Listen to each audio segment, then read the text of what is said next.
Itu metan kidi tangki katuk ada teli ki roket ki belasiat daki kenhun ki atiar Hamas ki belasiat syafangkari Israel mentaka sengi.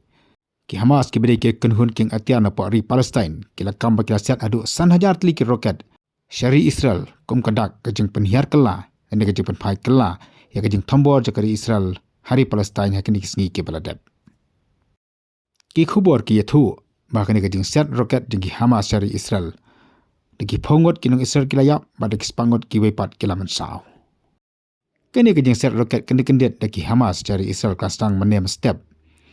Bad kari Israel mentak kesengi kalapen bena pakan hiar dak thma Persia yaki Hamas. Rengkat bakan kejeng siat roket layathu bagi Hamas kibarking atir kilarong dagi spangot ki sinong ki thau jong kari Israel. Haka bagi penpral ka siat pathari ki brio baik kila thangru yaki yeng kisam.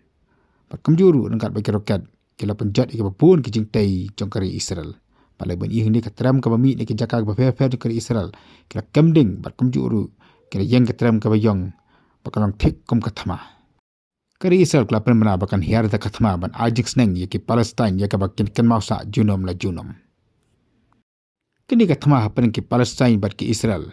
Kini ka belajala bun snem. Kini kejeng yathma kama kendet jongki Hamas kala penbitar ya Prime Minister jongkari Israel Benjamin Netanyahu bolong bakari matakaton hapeng kathma baka Israel kan maili lan kan cak jam ya kan kejeng le jongki Hamas.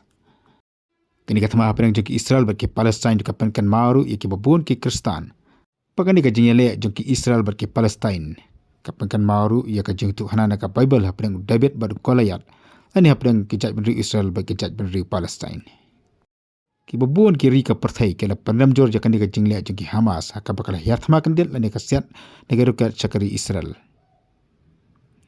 Kari India kala angru bakan yang bat ka Israel ha bakum kan kapor haka bakasha hiathma haki bol lane ki ri ki mana syabar.